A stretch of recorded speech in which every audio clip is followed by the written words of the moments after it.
Germany, 1943. A factory stands half destroyed. Smoke drifts through broken windows. Machines sit frozen under layers of ash. Walls are cracked and open to the winter air. Inside the ruins, one man moves with focus. Max Keith, head of Coca-Cola's German division. A man under pressure so intense it borders on impossible. He picks through rubble, collecting whatever ingredients survived the latest bombing. Whey from a nearby dairy. Leftover apple fibers. Strange sweeteners produced by wartime factories. Materials no beverage company would ever want. But this is all that's left. And from these scraps, a drink is about to be born. Late 1930s. Coca-Cola dominates Germany. Dozens of bottling plants. Thousands of workers. A brand so popular it feels unstoppable. And at the center of it all, Max Keith. Dedicated. Efficient. Tireless. But Germany is changing. Restrictions tighten. Foreign companies stand on shaky ground. Still, Coca-Cola thrives. Until a single geopolitical shift destroys everything. America enters World War II. In an instant, all shipments from the US to Germany are severed. Coca-Cola's secret syrup, the ingredient that defines the brand, is gone. No syrup means no Coca-Cola. No Coca-Cola means no production. No production means factories shutting down and thousands losing their jobs. In wartime Germany, unemployment isn't just economic pain. It's dangerous, punishing, unforgiving. Max Keith knows the stakes. If he doesn't find a replacement product, everything collapses. The factories, the workers, the entire German branch of the company. So he makes a decision. If Coca-Cola can't exist, something else must. Germany is starving. Supply lines fail. Ingredients disappear one by one.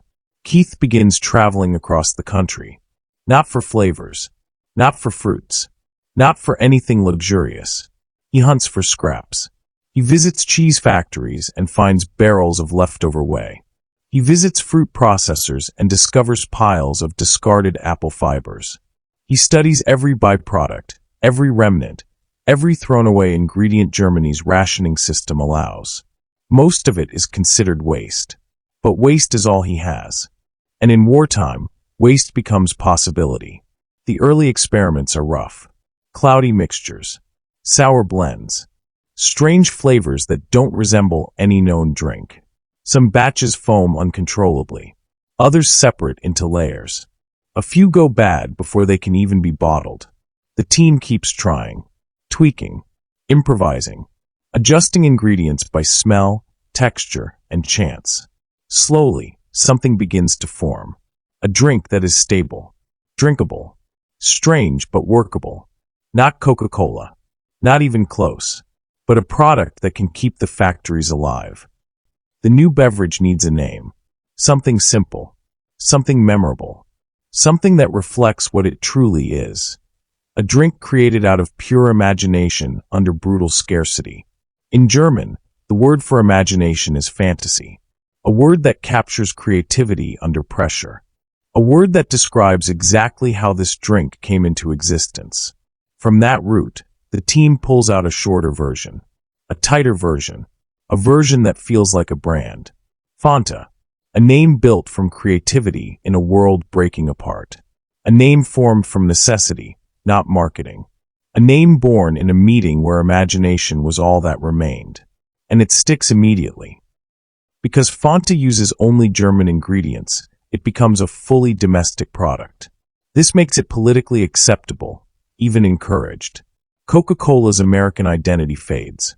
Fanta begins appearing in German households, ration parties, and factory gatherings.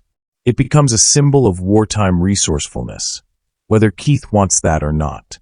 A drink born in a dictatorship, promoted in propaganda-driven markets, consumed because there are no better options. Fanta's early popularity grows not from pleasure, but from survival. Bombings intensify.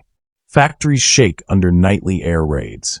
Glass bottles explode from nearby shockwaves. Workers operate under blackout conditions, navigating debris and fear. Ingredients run low. Transport grows impossible. Yet the plants keep moving, even if only barely. Keith stays focused. He avoids political entanglement. He protects his workers. He preserves what he can of the company's infrastructure. Every day is a balancing act between destruction and survival. And somehow the system holds. Germany falls. Coca-Cola's American executives return, expecting ruins. What they find is astonishing. Factories still standing. Workforces still active. A production network held together by improvisation and stubborn endurance. And a strange wartime drink created entirely from scraps. The original Fanta flavor tastes nothing like the modern orange version.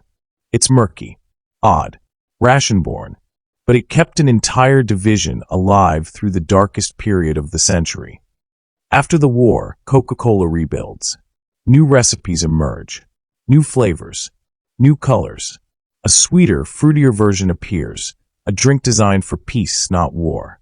But the name remains.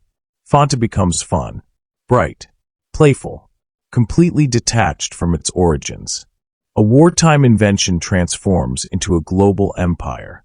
Yet behind every bottle is a story few people ever hear. A story of scarcity. A story of survival.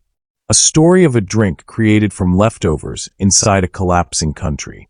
Fanta's modern image is cheerful, colorful, light-hearted, but its foundation is built on necessity, pressure, and desperation. Born in a bombed-out factory, crafted from scraps, sustained by imagination in a time when imagination was nearly impossible.